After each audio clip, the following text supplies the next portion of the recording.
বাগদাদের মধ্যে আমার জন্ম। আমি যখন সর্বপ্রথম হজে আসলাম বাইতুল্লাহ তাওয়াফ করার জন্য, জিয়ারত করার জন্য, মক্কা মদিনা জিয়ারত করার জন্য আমার বাবার সাথে আমি আসি। আমি কোনো রাস্তাঘাট চিনি না, বাবা আমাকে নিয়ে আসে, হাইটা হাইটা আসতে হয়। আস্তে আস্তে সারাদিন হাঁটার পর এশারের পর এক রাস্তার কিনারায় গহীন জঙ্গল, এই জঙ্গলের কিনারায় বাবা আমি মিল্লা তাবু গাঁথলাম, এখানে রাত যাপন করতে হবে। আমরা সেখানে তাবু গাঁথার পর ভিতরে মাল সামানাগুলা এখানে রাখলাম।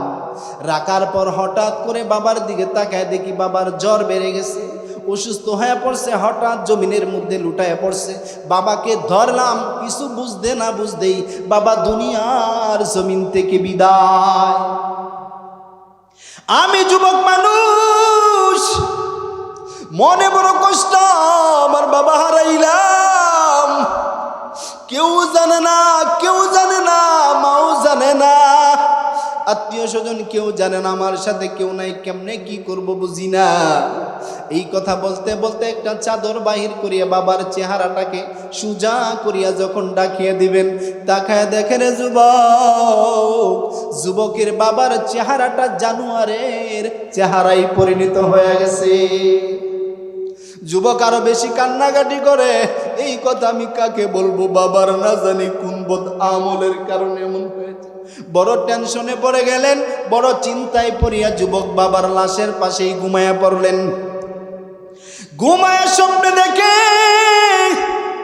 দূর থেকে দেখা যায় এত সুন্দর সাদা পোশাক পরা, দাড়িগুলা এত সুন্দর মেহেদি দেওয়া, সাদা পাগড়ি, সাদা রুমাল, যে চেহারার দিকে সরাসরি চন্দ্র সূর্য ফেল, এই চেহারার দিকে শুধু তাকাইতেই মনে চায়। আমি তাকায় রইলাম। আস্তে আস্তে ধীরে ধীরে স্বপ্নের মধ্যেই দেখি এই লোকটা আইসা আমার বাবার চেহারা থেকে কাপড়টা উঠাইলেন। কাপড়টা উঠায় রে যুবক, এই ডান হাত দ্বারা বাবার মুখটা মাসাহ করে দিছে। কাপড়টা উঠাইয়া যখন হাতটা বাবার মুখের মধ্যে টাচ করছে, সঙ্গে সঙ্গে স্বপ্নের মধ্যে আমি দেখি হযরত আমার বাবার চেহারাটা নূরে নূরান্বিত হয়ে গেছে। দেখি সরাসরি চন্দ্র সূর্যের আলো ফেল হয়ে গেছে। আমার বাবার চেহারা এত সুন্দর আমি কল্পনাও করতে পারি না। যখন আল্লাহু আকবার যাইতে লাগলো এই লোক, আমি যায় সামনে দিয়া ধরলাম। দইরা আমি বললাম, হযরত কিছু মনে করবেন না, বেয়াদবি নিবেন না, আমার বাবার এই বিপদের সময় আমার বাবার এত বড় উপকার করলেন, কে আপনি পরিচয়টা দেন। আমার মায়ার নবী দুই চোখের পানি সাইরা বলে, রে যুবক, আমি আর কেউ না, আমি আর কেউ না, আমি উম্মতের কান্ডারি মায়ার নবী। আরে যুবক আরো কান্নাকাটি শুরু করছে। হঠাৎ করিয়া দরিয়া বৈশা পায়ের মধ্যে ধরছে, হুজুর আমার মাফ করে দেন, অনেক কথা বলছি, তবে আর একটু কথা বলতে চাই। বলে চালু করে বলো। বলে আমার বাবার এই বিপদের সময় আপনি এই কাজটা করলেন, এত উপকার করলেন কেন? আল্লাহর নবী সাল্লাল্লাহু আলাইহি সাল্লাম ডাক দিয়ে বলে, রে যুবক, গভীর রাত হয়ে গেছে, আল্লাহ রাব্বুল আলামিন তাম দুনিয়ার মধ্যে অসংখ্য অগণিত ফেরেশতা নির্ধারণ করে রেখেছে, যে এলাকা থেকে যে বান্দা আমি নবীর উপরে দুরূদ পাঠ করবে, সঙ্গে সঙ্গে ওই ফেরেশতা আমার রওজায় দুরূদ পৌঁছে দেবে। বলেন আল্লাহু আকবার। কিন্তু আজকে যে ফেরেশতা তোমার বাবা প্রতিদিন 300 বার আমি নবীর উপরে দুরূদ পাঠ করত, যত বিজি থাকতো, যত ঝামেলার মধ্যেই থাকতো, 300 বার দুরূদ শরীফ পাঠ না করে ঘুমাইতেন না। আমাকে এত মহব্বত করত, আমি নবীকে এত ভালোবাসতো, আমি নবীর সুন্নাত এত মানত, যখন বুঝ আসছে আর দাড়ির মধ্যে আঘাত করে নাই, মাথা থেকে আল্লাহু আকবার টুপি ছড়ায় নাই, উলামায়ে কেরামদেরকে মহব্বত করছে, আমার ওয়ারিসদেরকে, আমার আওলাদদেরকে, আমার ওয়ারিসদেরকে এত মহব্বত করছে, কিন্তু উম্মতের মায়ায় আমি থাকতে পারি নাই। ফেরেশতা ডাক দিয়ে বলে, হুজুর আপনার উম্মত তো মারা গেছে। বলে শুধু মারাই যায় নাই, তার বড় সে কঠিন মুসিবতের মধ্যে আছে। বলে কি? বলে দুনিয়াতে তার চেহারাটা জানোয়ারের চেহারায় পরিণত হয়ে গেছে। আমার মায়ার নবী বলেন, উম্মতের মায়ায় থাকতে পারি নাই, চলে আসছি। ওরে নবীর উম্মতের দল, যুবকের কাছ থেকে আমার নবী যখন চলে গেল, যুবক কান্নাকাটি করতে করতে ঘুম ভেঙে গেল। ঘুম থেকে উইটা দেখে এখানে লাশের গোসল হয়ে গেছে। লাশকে আল্লাহু আকবার কাফন সরাইছে, এখন জানাজা দিয়ে দাফন করবে।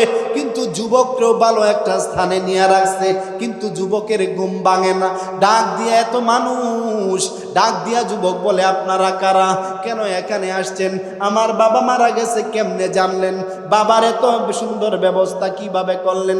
বলে রে যুবক, আল্লাহু আকবার, গভীর রাতে গায়েবী থেকে আওয়াজ হয়, কে আছো এলাকার গুনাহগার, কে আছো গুনাহ মাফ করাইতে চাও, কে আছো জান্নাতের মেহমান হতে চাও? এই জায়গায় আমি, আমার একজন বন্ধু, আমার খাস বান্দা মারা গেছে, তোমরা যাও, যায়া তাকে কাফন দাফনের ব্যবস্থা করো, তার জানাজায় অংশগ্রহণ করো, আমি তোমাদের সবার জীবনের গুনাহ মাফ করে দেব। যুবক ডাক দিয়া বলে, আল্লাহু আকবার, এটা গায়েবী থেকে কেন আওয়াজ? এ উপবিষ্টতে তো দামি, উম্মতরা আরো দামি হওয়ার জন্য দুনিয়ায় সর্বোচ্চ ইজ্জতওয়ালা হবে, সবচাইতে টাকার মালিক হবে, সবচাইতে বেশি ইজ্জত সম্মান তাইখা দুনিয়ার তাইখা নিয়া এবং আখেরাতে ফারি জমাইতে পারবে। দুনিয়াও বাদশা, আখেরাতেও বাদশা। কে কে হইতে চান একটু হাত উঠান, সবাই হাত উঠান। আল্লাহ দেখো, দুনিয়াতে সর্বোচ্চ ইজ্জতের মালিক যারা হতে চান তারা দুই হাত উঠান। এবং দুনিয়াতে কোনোদিন অভাব অনটনের মুখ দেখবেন না, তারাও হাত উঠান। এবং কবরে হাসরে আমার নবীকে দেখতে পারবেন, তারাও হাত উঠান। এবং সরাসরি জান্নাতের মেহমান হইতে পারবেন, তারা হাত উঠান। হাত নামান, আল্লাহ কবুল করুক, বলেন আমিন। কি বললাম? কি আমলের কথা বললাম? যে দুনিয়াতে সবচেয়ে বেশি ইজ্জত সম্মানের মালিক হবেন, কখনো অভাব অনটনের মুখ দেখবেন না, এবং সরাসরি জান্নাতে যাবেন। কবর এবং হাসরে নবীকে তো পাইবেন এবং খুশি মনে পাবেন, খুশি সহকারে আমার নবী আপনার জন্য সাফায়াত করবে। জানতো ইনশাল্লাহ? এই আপনারা যারা দাঁড়ায় আছেন তারাও চান? তাহলে কি একটু বসা যায় না? একটু বসেন, অল্প সময় আলোচনা করব। এইটা করতে গেলে কি করতে হবে? যে আমল আল্লাহ নিজে করেন এবং ফেরেশতাদ্বয় করে, ওই আমল মানুষের করার দরকার আছে না নাই? আল্লাহ রাব্বুল আলামিন বলেন, এত দামি আমার নবীকে বানাইলাম, বানাই শুধু থামি নাই, ইন্নাল্লাহা ওয়া মালাইকাতাহু ইউসাল্লুনা আলান নবী, আমি নিশ্চয়ই আমি আল্লাহ এবং ফেরেশতাগণ, ফেরেশতাদ্বয় আমার নবীর উপরে দুরূদ পাঠ করে। বলেন আল্লাহু আকবার। দুরূদ পাঠ করে করতেছে, ইয়া আইয়ুহাল্লাযীনা আমানু সাল্লু আলাইহি ওয়া সাল্লিমু তাসলিমা। হে ইমানদারেরা, যারা নিজেকে ইমানদার মনে করো, যারা মনে করো আল্লাহ হায়াত দান করছে, আল্লাহ মউত দান করছে, জান্নাত আছে, জাহান্নাম আছে, তাকদীরকে বিশ্বাস করো, নবীকে বিশ্বাস করো, ফেরেশতারা আছে বিশ্বাস করো, জান্নাত জাহান্নাম বিশ্বাস করো। কবরে কারো কবর হবে আল কবর রওদাতুম মিন রিয়াদিল জান্নাহ, কারো কবর জান্নাতের বাগান, কারো কবর হবে জাহান্নামের গর্ত। যারা বিশ্বাস করো, তোমরাও বেশি বেশি পরিমাণে আমার নবীর উপরে দুরূদ ও সালাম পাঠ করো, বর্ষণ করো। বলেন আল্লাহু আকবার। কাকে বলছে? ইমানদারদেরকে। তাহলে আমরা কি এখানে যারা আছি কেউ বেঈমান আছি? এখানে কেউ বেঈমান আছেন নাকি? আমরা কালিমাদারি মুসলমান, ইমানদার না? তাহলে কে কে ইমানদার একটু হাত উঠাই। বলেন, আল্লাহ বেঈমান বানায় মৃত্যুর বিছানায় শুয়ায়ও না। আল্লাহ খাঁটি ইমানদার না বানায় মৃত্যুর বিছানায় শুয়ায়ও না। জীবনে গুনার অভাব নাই, আমল কিছু করতে পারি নাই, আজকে একটা আমল নিয়ে দোয়া করে যাব, আল্লাহ এটার উসিলায় জীবনের সব গুনাহ মাফ করে দিয়ে। বলেন আমিন। আমরা দুরূদ শরীফ পাঠ করব। আল্লাহ নবী সাল্লাল্লাহু আলাইহি সাল্লাম বলেন, মান সাল্লা আলাইহি ওয়াহিদাতান সাল্লাল্লাহু আলাইহি আশারান। আমার কোন উম্মত যদি আমি নবীর উপর একবার দুরূদ পাঠ করে, কয়বার? জোরে বলেন, কয়বার? একবার দুরূদ পাঠ করে, তাহলে এই উম্মতের উপরে আল্লাহ রাব্বুল আলামিন 10 বার রহমত নাজিল করে। বলেন সুবহানাল্লাহ। অথচ আল্লাহর রহমত ব্যতীত, দয়া মায়া ব্যতীত কেউ জান্নাতে যাইতে পারবে না। পারবে? তাহলে একবার দুরূদ পাঠ করলে কয়বার রহমত নাজিল হয়? কথা ক্লিয়ার, জ্ঞানীরা বুঝে ফেলছে। একবার আল্লাহর রহমত ব্যতীত জান্নাতে কেউ যেতে পারবে না। যখন এই বয়ান করলেন আম্মা জান আয়েশা সিদ্দিকা রাদিয়াল্লাহু তাআলা আনহা বলল, আল্লাহর নবী আপনিও কি আল্লাহর রহমত ব্যতীত জান্নাতে যাইতে পারবেন না? আল্লাহর নবী বলেন, হে আয়েশা, আমি নবীও আল্লাহর রহমত ব্যতীত জান্নাতে যাইতে পারবো না। বলেন সুবহানাল্লাহ। সঙ্গে সঙ্গে আল্লাহ নবী বলেন, আয়েশা, আল্লাহ রাব্বুল আলামিনের রহমত আমি নবীকে বেষ্টিত করে রেখেছে, এর জন্য আমি নবীর জান্নাতে যাওয়া সুনিশ্চিত। বলেন আল্লাহু আকবার। তাহলে এই নবীর সাথে নবী সুপারিশ করবে এবং নবী সঙ্গে নিয়ে জান্নাতে আমাদেরকে নিয়ে যাবে।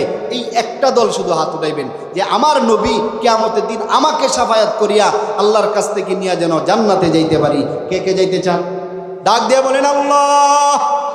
এই আমলটা বেশি বেশি করার তৌফিক দেন। হাত নামান।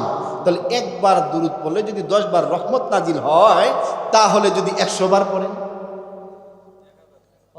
যদি 1000 বার পড়েন, যে যত বেশি পড়বেন, ঘটনা এই দিকে যাচ্ছি না, তবে দুরূদ পাঠ করনে ওয়ালা বান্দার কেমন দাম সেটা বলবো নাকি?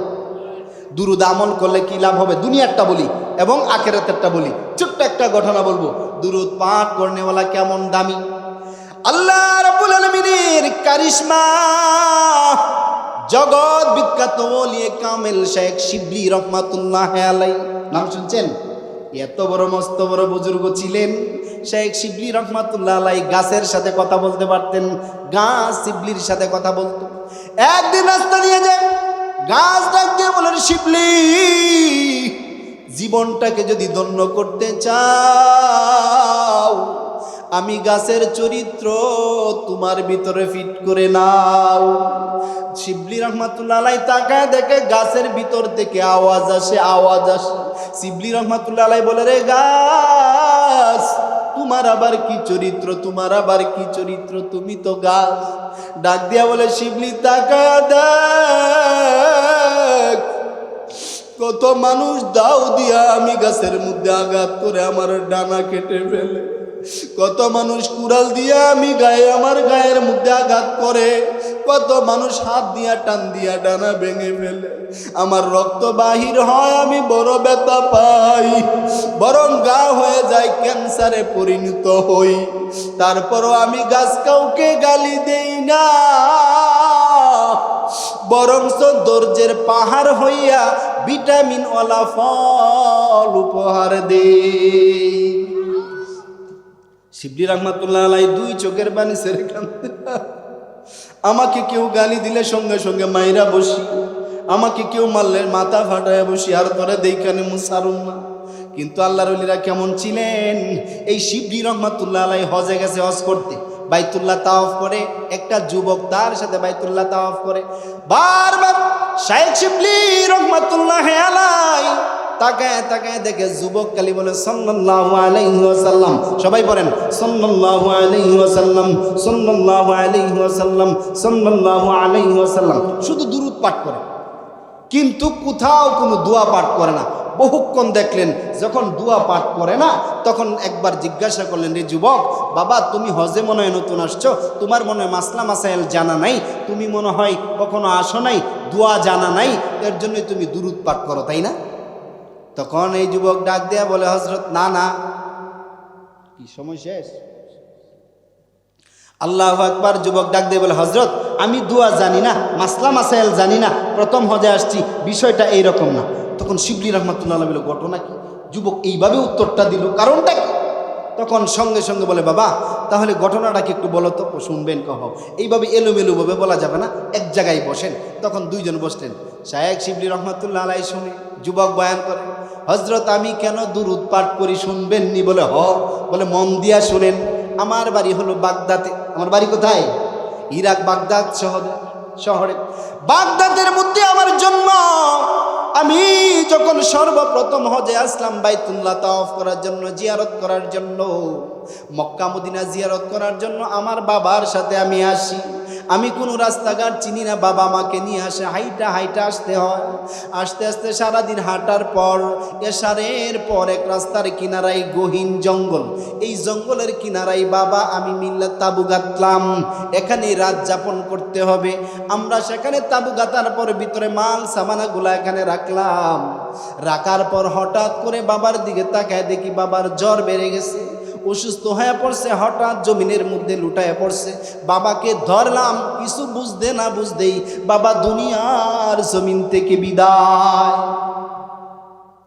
আমি যুবক মানুষ, মনে বড় কষ্ট, আমার বাবা হারাইলাম।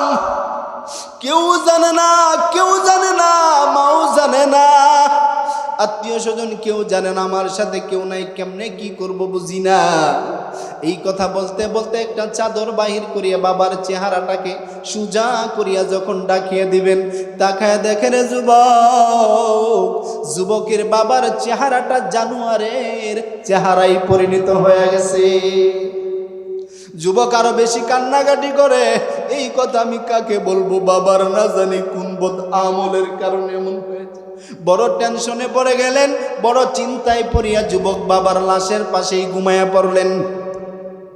ঘুমায়া স্বপ্নে দেখে,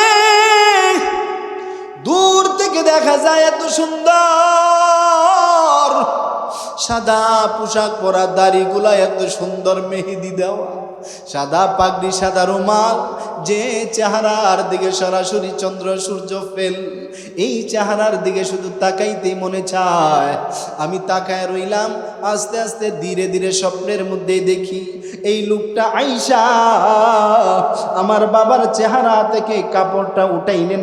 কাপড়টা উঠায় রে যুবক, এই ডান হাত দ্বারা বাবার মুখটা মাসাহ করে দিছে। কাপড়টা উঠাইয়া যখন হাতটা বাবার মুখের মধ্যে টাচ করছে, সঙ্গে সঙ্গে স্বপ্নের মধ্যে আমি দেখি হযরত আমার বাবার চেহারাটা নূরে নূরান্বিত হয়ে গেছে। দেখি সরাসরি চন্দ্র সূর্যের আলো ফেল হয়ে গেছে। আমার বাবার চেহারা এত সুন্দর আমি কল্পনাও করতে পারি না। যখন আল্লাহু আকবার যাইতে লাগলো এই লোক, আমি যায় সামনে দিয়া ধরলাম, দইরা আমি বললাম, হযরত কিছু মনে করবেন না, বেয়াদবি নিবেন না, আমার বাবার এই বিপদের সময়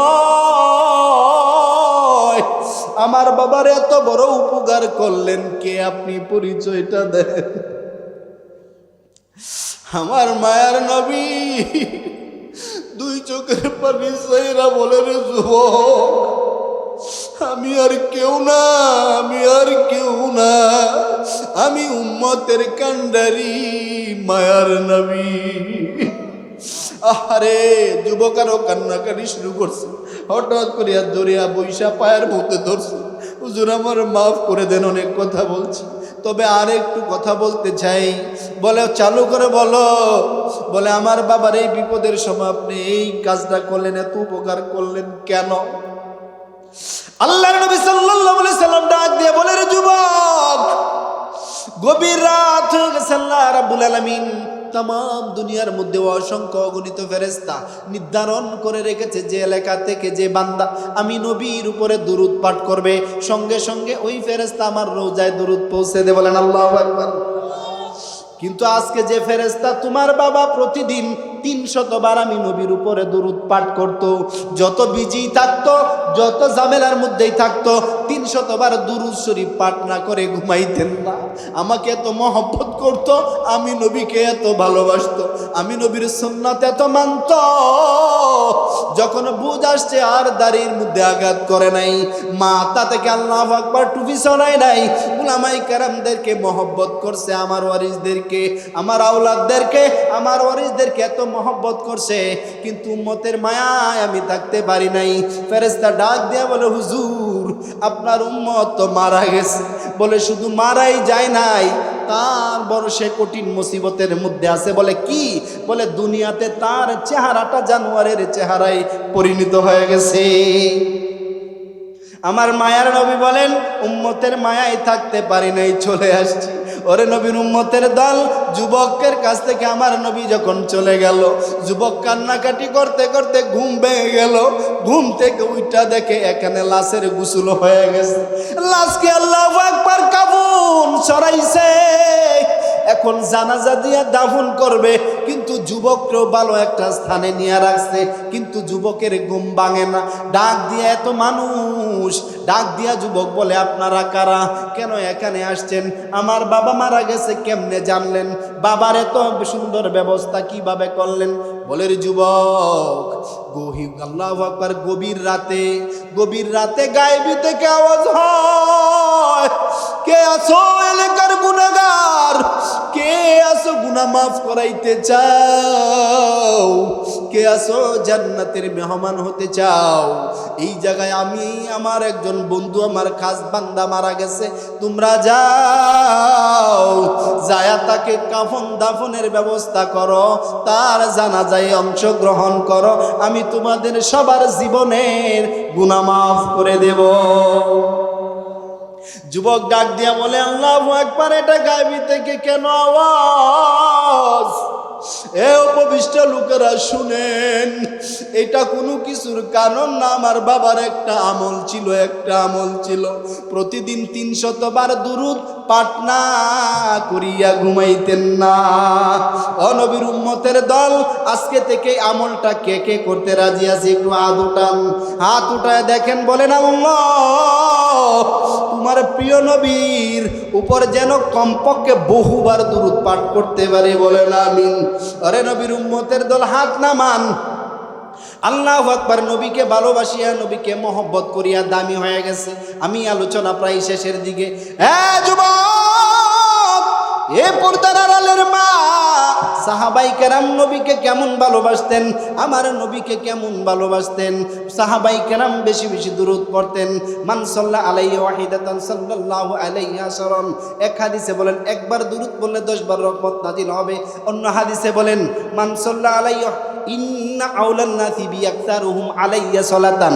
যে উম্মত আমি নবীর উপর বেশি বেশি দুরূদ পাঠ করবে, রোজ কিয়ামতের দিন হাসরের ময়দানে আমার শাফায়াত পাওয়ার অগ্রাধিকার থাকবে, বলেন আল্লাহু আকবার। এবং আমি নবী তাকে শাফায়াত করিয়া জান্নাতে নিয়ে যাব, বলেন আল্লাহু আকবার। সাহাবাই কেরাম আমলটা করতেন, আমরাও করব। সাহাবাই কেরাম নবীকে কেমন ভালোবাসতেন, দিনকে কেমন ভালোবাসতেন। একদিন আল্লাহর নবী সাল্লাল্লাহু আলাইহি সাল্লাম সাহাবাই কেরামদেরকে ডাক দিয়ে নসিহত করতেছে। আবু বকর দাঁড়ায় বলে, আল্লাহর নবী গো, আপনার 3টা জিনিস প্রিয়, আমি আবু বকরের কাছেও 3টা জিনিস প্রিয়, বলেন আল্লাহু আকবার। এই 3টা জিনিস প্রিয় আবু বকরের, কে কে শুনবেন? একটু আতোটান্ত দেখি, বুঝে শুনে বললেন, শুনবেন তো? তাহলে বয়ান আরো 3 ঘন্টা থাকবেন তো? কে কে থাকবেন না? একটু আতোটান্ত দেখি। যাই, বেশিক্ষণ আলোচনা করবো, অল্পক্ষণ আলোচনা করবো। সাহাবাই কেরাম আবু বকরের চেয়ে দামি কেউ আসেনি? আবু বকরের চেয়ে দামি কেউ আছে? খলিফাতুল মুসলিমিন, ঠিক কিনা? জান্নাতের সুসংবাদ পাইছে আবু বকর। প্রথম খলিফা হলো কে? আবু বকর সিদ্দিক রাদিয়াল্লাহু তাআলা আনহু। আবু বকর বলেন, আল্লাহর নবী, আমারও প্রিয় 3 জিনিস। বলে কি? বলে, আল্লাহর নবী গো, আমার মনে চায় যতদিন হায়াত পাই, যতদিন চোখের মধ্যে আলো থাকে, দৃষ্টিশক্তি থাকে, ততদিন মনে চায় আপনার চেহারা মুবারকের দিকে তাকায়া থাকি। আর দ্বিতীয়ত হলো, আল্লাহর নবী, আল্লাহ রাব্বুল আলামিন আমাকে একটা কন্যা সন্তান দান করছে। ছোট একটা বাচ্চা আছে, মেয়ে, নাম হলো আয়েশা, 6 বছর বয়স। আমার মনে চায় আপনার কাছে বিবাহ দিয়া তাকে আমি জামাতা বানাই, বলেন আল্লাহু আকবার। আল্লাহু আকবার। আমার নবী চোখ হয়ে গেলেন, এটা কি কইল আবু বকর? আমার কাছে নাকি তার মেয়ে বিবাহ দিতে চায়। আল্লাহ রাব্বুল আলামিন নবী চুপ করে রইলেন। জিবরাইল আলাইহিস সালামের মাধ্যমে আল্লাহু আকবার একটা ছবি পাঠিয়ে দিলেন। আম্মা জান আয়েশা সিদ্দিকা রাদিয়াল্লাহু তাআলা আনহু ছবি পাঠিয়ে দিয়েছে। আল্লাহ নিজে জিবরাইলের মাধ্যমে আম্মা জান আয়েশা সিদ্দিকা রাদিয়াল্লাহু তাআলা আনহাকে হাদিয়া পেশ করেছেন নবীর কাছে, ঠিক কিনা? এখন নিমুখ হারাম বেঈমানরা বলে, যারা ইসলামী হুকুমত চায় না, যারা কোরআন সুন্নাহর আইন চায় না, যারা আল্লাহু আকবার শান্তি চায় না, অশান্তির আগুনে দেশটাকে জ্বালাতে চায়, তারা দেখবেন নাস্তিকের গোষ্ঠী মাঝে মাঝে বলে আমার নবী নাকি শিশু দর্শক ছিল। নাউযুবিল্লাহ। আমার নবী শিশু দর্শক ছিল? আরে আমার নবীর জীবনী জানে না। আমার নবীকে আম্মা জান আয়েশা সিদ্দিকা রাদিয়াল্লাহু তাআলা আনহাকে আল্লাহ নিজে হাদিয়া স্বরূপ জিবরাইল আমিনের মাধ্যমে পাঠাইছে, বলেন আল্লাহ। এই দিকে আর যাচ্ছি না। 2 নাম্বার প্রিয় ছিল তিন নম্বর বলে গো আল্লাহর নবী, আমার যত সম্পদ আছে, আমার যত ধন সম্পদ আছে, মন চাই দিনের জন্য সব বিলীন করে দে। আপনি নবী যখন বলেন দিনের জন্য দান করতে হবে, ইসলামের জন্য দান করতে হবে, মসজিদ মাদ্রাসার জন্য দান করতে হবে, তখন আমার মনে চায় আমি সব আল্লাহর রাস্তায় দান করে দেই। ও নবী, এটা আমার প্রিয়। এবং দেখাইছে, এমন দেখাইছে ঘরের মধ্যে যে নিমুখ দানিটা পর্যন্ত আইনা আল্লাহর রাস্তায় দান করে দিছে। আল্লাহু আকবার।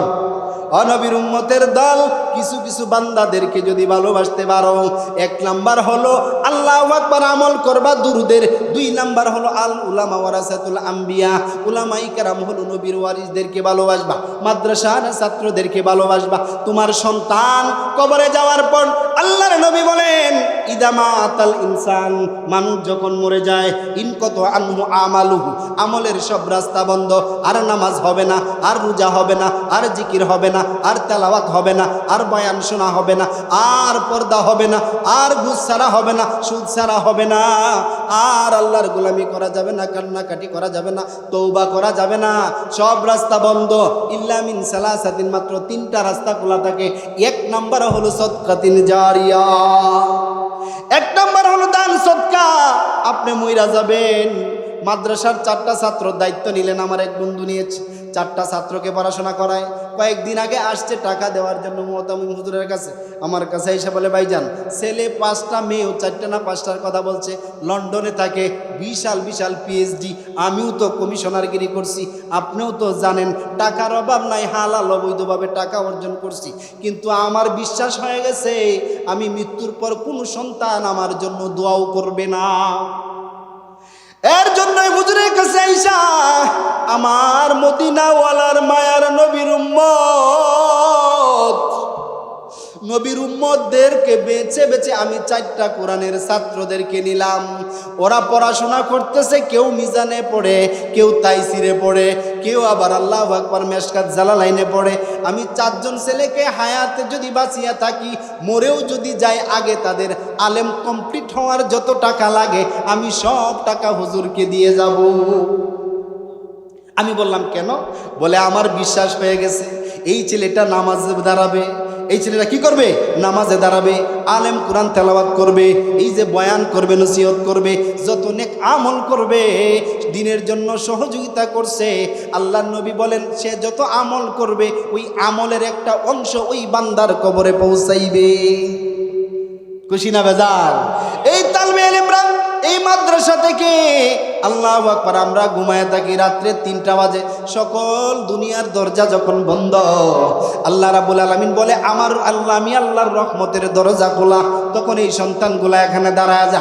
আল্লাহু আকবার, ঘুম থেকে উঠে উস্তাদরা ডাকে, ঘুম ভাঙে না, আল্লাহু আকবার বারবার ডাকি, আদর করিয়া বাবা শোনা ডাকিয়া উঠায় আমরা যখন ঘুমাই, রহমতের দরজা যখন খোলা, কুরআন শরীফ খুলিয়া আওয়াজ শুরু করে দে, বিসমিল্লাহির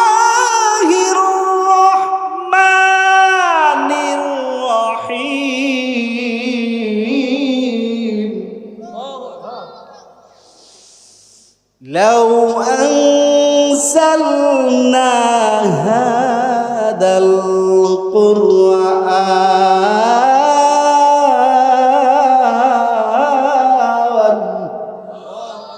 আল্লাহু আকবার তেলাওয়াত শুরু করে দেয়। আল্লাহ রাব্বুল আলামিন কুদরতি দিল ঠান্ডা হয়ে যায়, কুদরতি দিল ঠান্ডা হয়ে যায়। আল্লাহ ফেরেশতাদেরকে বলে, ফেরেশতাদের এই সন্তান আমি আল্লাহর কোরআনের তেলাওয়াত করে, আমি মাওলার সাথে কথা কয়, লাউ আনজালনা, আমি যদি নাজিল করতাম হাযাল কুরআন, এই কোরআনকে, আলা জাবাল, কোনো এক পর্বতের উপর, লা রাআইতাহু, তুমি দেখতে পেতে যে, খাশিআম মুতাসাদ্দিআম মিন খাশিয়াতিল্লাহ, ওই পাহাড়টা আমি আল্লাহর ভয়ে, কোরআনের যে ওয়েটের কারণে আমি আল্লাহর ভয়ে চূর্ণ বিচ্ছিন্ন হয়ে যাইত। এই কোরআন আমি পাহাড়ে নাজিল করি নাই, আমি 3.5 হাত মানুষের সিনার মধ্যে নাজিল করছি। আল্লাহু আকবার, আল্লাহু আকবার। এই মাদ্রাসায় পড়ানো হয়, এই ছাত্র ওই তাহাজ্জুদের সময় উঠে পড়ে বিসমিল্লাহির রহমানির রহিম, ইয়াসিন ওয়াল কুরআনিল হাকীম ইন্নাকা লামিনাল মুরসালিন আলা সিরাতিম মুস্তাকিম। ঠিক কিনা? জোরে বলেন ঠিক কিনা? এই তেলাওয়াত যখন করে আমার মাওলার কুদরতি দিল ঠান্ডা হয়ে যায়। আল্লাহ ডাক দিয়া বলেন, নেট লাগা, এই সন্তানের পিছনে কে ব্যয় করে, কে টুপি লাগায়া দিল, কে পড়াই খায়রুকুম মান তাআল্লামাল কুরআন ওয়া আল্লামা। এই সন্তানের মধ্যে কে আমি আল্লাহর কুরআন নিজে শিখে এবং অন্যকে শিখায়। উস্তাদদেরকে আল্লাহু আকবার আমি আল্লাহ ভালোবাসিয়া বলাইছি এবং সন্তানদেরকে তাহাজ্জুদের সময় পড়নেওয়ালা ছাত্রদেরকে আমি আল্লাহ ভালোবাসি। ওই ছাত্রদের পিছনে কে টাকা ব্যয় করছে, কে ঘাম জড়াইছে, কে জামা কাপড় কিনে দিছে, কে ডাউল ভাতের ব্যবস্থা করে দিছে। যদি কবরে থাকে তাদের জীবনের গুনাহ মাফ, বলেন আল্লাহু আকবার।